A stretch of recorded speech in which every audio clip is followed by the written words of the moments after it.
খাদিজাতুল কুবরা ডেকে বলে, মুহাম্মদ আমিন সাল্লাল্লাহু আলাইহি ওয়াসাল্লাম, তোমার কি রেজাল্ট তুমি একটু জানাও। আমি খুব অপেক্ষা করতেছি, আমি খুব অপেক্ষা করতেছি, খুব চিন্তা করতেছি, আমি খুব আশাবাদী।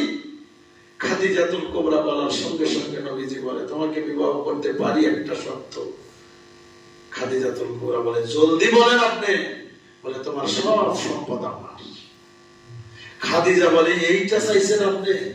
এটা তো আপনার জায়গায় সবচাইতে খাদিজার কাছে তুচ্ছ, এর চাইতে নিম্ন শ্রেণীর কিছু আমার কাছে নাই। আপনি যেটা চাইছেন, আপনি যদি আমি খাদিজার কাছে কলজা চাইতেন, আমি চাকু দিয়ে ফাইরাস কলজাটা কাইতে আপনার হাতে দিতাম, মুহূর্তের জন্য আপনার স্ত্রী হইতাম, কাল কিয়ামতের ময়দানে আমি জান্নাতি হতে পারতাম। সেই খাদিজা সম্পর্কে ওই নাস্তিক আলেম নামে কলঙ্ক সে বলেছে যে খাদিজা একদিনও নামাজ পড়ে নাই, একদিনও পর্দা করে নাই, একদিনও রোজা রাখে নাই, একদিনও দান করে নাই। জোরে বলেন নাউযুবিল্লাহি মিন যালিক। এই শয়তানদের ভোট দেওয়া যাবে না, সমর্থ দেওয়া যাবে না। হারাম হারাম হারাম।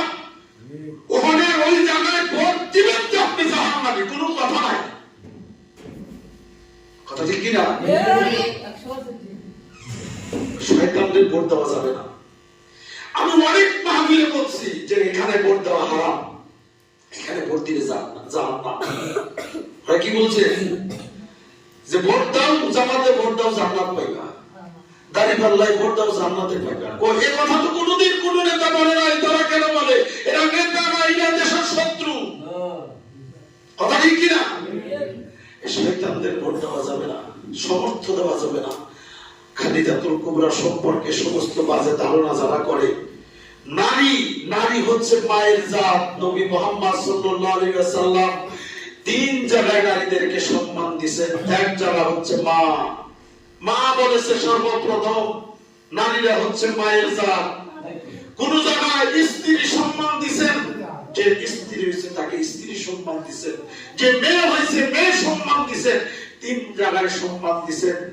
আল্লাহ তাআলা কোরআনে বারবার নারীদেরকে কোরআনে ইজ্জত দিয়েছে। যারা নারীদেরকে ইজ্জত করবে না তারা আমার বান্দা না। আল্লাহ তাআলা কবুল করুন। সকলে বলি আমিন। আস্তাগফিরুল্লাহ। সবাই তওবা করি। আস্তাগফিরুল্লাহ।